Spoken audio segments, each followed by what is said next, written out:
जी बिस्मिल्लाहिर्रहमानिर्रहीम। I am Khaja Fahim from Center of Excellence, Government High School, Muzaffargarh, and I am teaching English. Today, this is our first lecture about direct and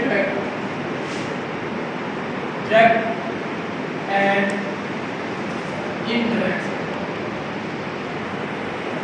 Dear students, where we use direct and indirect in our daily life, हम अपनी रोज़मर्रा ज़िंदगी में direct and indirect क्यों इस्तेमाल करते हैं, या what is the purpose of studying direct and indirect in our 10th class. Dear viewers and dear students, you know this is 10th white class of Center of Excellence, Government High School. Now we are going to discuss direct and indirect in detail. Direct and indirect हम क्यों पढ़ते हैं? Very simple, very simple. हम किसी की बात कहे हुए जब हमसे कोई बात करता है तो उस बात को हम एज इट इज अपने अल्फाज में आगे बयान करते हैं। क्या डायरेक्ट एंड इनडायरेक्ट ये है कि हम दूसरे की बात कही हुई बात को हम एज इट इज आगे कन्वे करते हैं। It may be verbal, it may be written form, ये वर्बल भी हो सकता है और रिटन फॉर्म में भी हो सकता है। तो अब हम अपने टॉपिक की तरफ आते हैं। डायरेक्ट एंड इनडायरेक्ट में जो मेजर चेंजेस हैं वो 3 हैं। कितनी तब्दीलियां हैं जी? देयर आर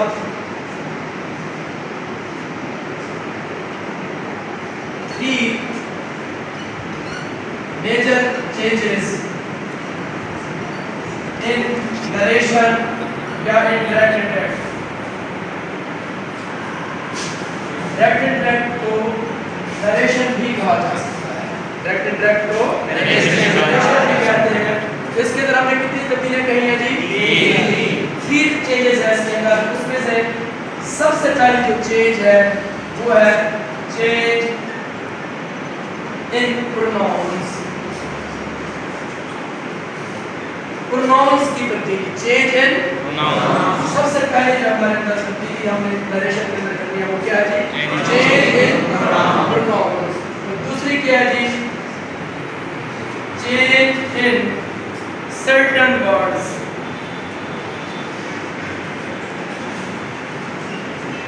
सर्टेन वर्ड्स मखसूस अल्फाज की तब्दीली।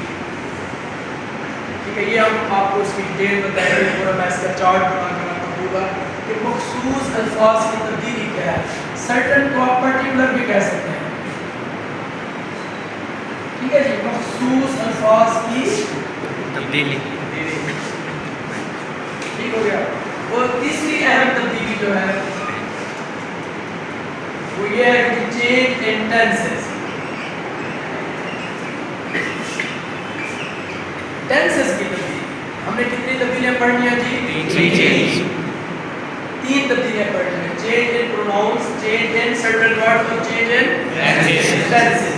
सबसे पहले हम इसी पॉइंट को देखते हैं कि प्रोनाउंस हमारे क्या होते हैं। हम लोग ये 9th में भी उससे पहले वाली क्लास में पढ़ चुके हैं कि प्रोनाउंस क्या होते हैं। तो क्या कोई बच्चा बता सकता है कि जी प्रोनाउंस क्या होते हैं? जी हाँ जी, believe, speak loudly. My name is Ved and I am from 10th White Center of Excellence, Government High School, Muzaffargarh. Very good. First of all, tell me what are pronouns? Pronoun है क्या? उसकी definition बताएं।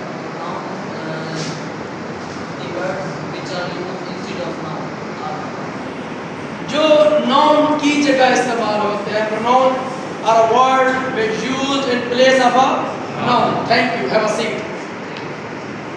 हमें पता है कि ये subjective case होते हैं या subjects होते हैं। ये हमने 9th के अंदर एक टेबल पढ़ी थी। ये बड़ी मशहूर टेबल है। उस वक्त भी मैंने जब आपको पैसे वाइज पढ़ाया था कहा था कि इसकी बड़ी इंपॉर्टेंस है, ये फ्यूचर में भी बड़ी काम आएगी। ठीक है, सब्जेक्टिव केस इसके साथ क्या था जी? सब्जेक्टिव केस और आगे क्या था जी? Passive case. अगर आप याद हो।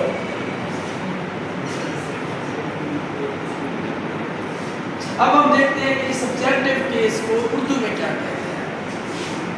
उर्दू में इसे फाइली हालत कहा जाता है, सब्जेक्टिव केस को मफऊली हालत कहा जाता है और पोजेसिव केस को मलकियती हालत कहा जा सकता है।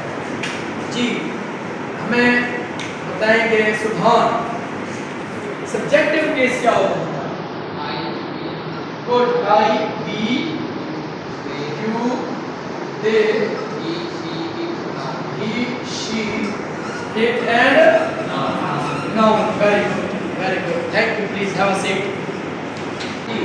अब आई का ऑब्जेक्ट क्या था जी? बी का यू का यू का ऑब्जेक्ट बेटा यू होता है, दे का दैट और ही का शी का और नेम इट का नेम का चेंज नहीं कर सकते। ठीक है, इसी तरह से आप देखेंगे कि आई का पोजेसिव केस क्या है? माइट, बी का और या और, यू का योर या योर्स, योर नहीं योर्स, दे का देयर या देयर्स भी होता है, ही का हिज, शी का इट का इट्स। तो हमें पता है कि इसमें से फर्स्ट पर्सन कौन से हैं और सेकंड पर्सन कौन से हैं, और ये मैं आप लोगों को शुरू से बता रहा हूँ कि आपने इसके ऊपर माइंड सेट करना है कि फर्स्ट पर्सन आपके कौन से हैं, ठीक है जी, और सेकंड पर्सन। हमें पता है कि आई वी और इसकी पूरी फैमिली क्या है जी? First person. ये क्या है जी? First person. यू सिंगल रहता है, अकेला होता है, ये क्या है जी? Second person.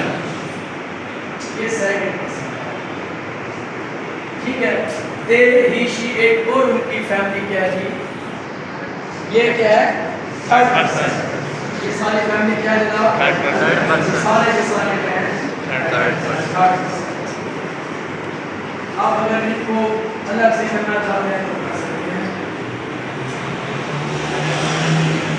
ठीक है। ये ऑलरेडी टेबल आप लोगों के पास है पड़ी, ठीक है, और आप लोगों को दोबारा से मैंने रिवाइज भी करा दिया है। इन फ्यूचर भी आपको पूरी नरेशन के अंदर ये आपके लिए हेल्पफुल है, ठीक है जी। ये प्रोनाउंस क्लियर हो गया, फर्स्ट पर्सन कौन सा है, सेकंड पर्सन कौन सा है और थर्ड पर्सन, ये क्लियर हो गया। चेंज इन प्रोनाउंस, ये एक पॉइंट हमारा क्लियर हो गया। आगे आप चलते हैं कि चेंज इन सर्टेन वर्ड्स, ये जब आएगा उसके साथ साथ हम इसको पढ़ेंगे।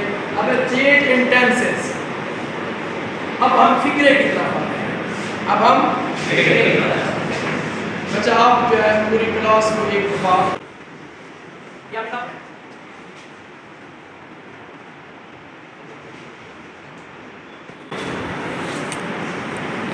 जी। अब हम अपने ये अगर आप लोगों को प्रोनाउन समझ आ गए हैं तो अब हम इसको थोड़ा सा आगे लेकर चलते हैं। एक फिक्र लिखने लगे हैं, he says to me, comma inverted commas begin. इसे क्या कहते हैं? Comma inverted commas begin. यहाँ दो कॉमास देंगे, हमने स्टार्ट कर रहे होते हैं। फॉर एग्जांपल मैं यहाँ लिखता हूँ कि I am one, inverted commas close full stop. सबसे पहले हम देखते हैं, ठीक है जी, कामा इन्वर्टेड कॉमास से जो पहला हिस्सा है इसे क्या कहते हैं? क्या कामा इन्वर्टेड कॉमास से जो पहला हिस्सा है इसे क्या कहते हैं? इसे रिपोर्टेड स्पीच कहते हैं। पहले इसे क्या कहते हैं बेटा? Reporting speech. Reporting speech. और इन्वर्टेड कॉमास के अंदर जो है, इन्वर्टेड कॉमास के अंदर जो है ये वाला हिस्सा, इसे कहते हैं रिपोर्टेड स्पीच। इसे क्या कहते हैं? रिपोर्टेड स्पीच, ठीक है। अब आप लोग ये सारे बच्चे ये बात जहन में रखें कि जितनी भी हमने चेंजेस करनी है वो इस इन्वर्टेड कॉमास के अंदर रिपोर्टेड स्पीच के अंदर करनी है। इस हिस्से में अगर हम कोई भी तब्दीली ना करें तो भी ओके है, ठीक है। अब हम तब्दीलियों की तरफ आ रहे हैं, चेंजेस की तरफ, क्योंकि हमारे हैं ही नरेशन के अंदर सारे चेंजेस, ठीक है। मैंने कहा कि ही सेज टू मी, जो पहला हिस्सा होता है इसे क्या कहते हैं जी? Reported speech. So reported speech इसे क्या कहते हैं? Reported speech. और जो इन्वर्टेड कॉमास के अंदर हिस्सा उसे क्या कहते हैं? रिपोर्टेड स्पीच कहते हैं। यहाँ तक क्लियर है? यहाँ तक कोई बात कुछ नहीं है। ये सारी तब्दीलियाँ कहाँ पर होंगी? रिपोर्टेड स्पीच के अंदर चेंजेस आएंगी। आज के लिए ये टॉपिक हम इसी को यहाँ तक क्लोज करते हैं, बाकी इंशाल्लाह कल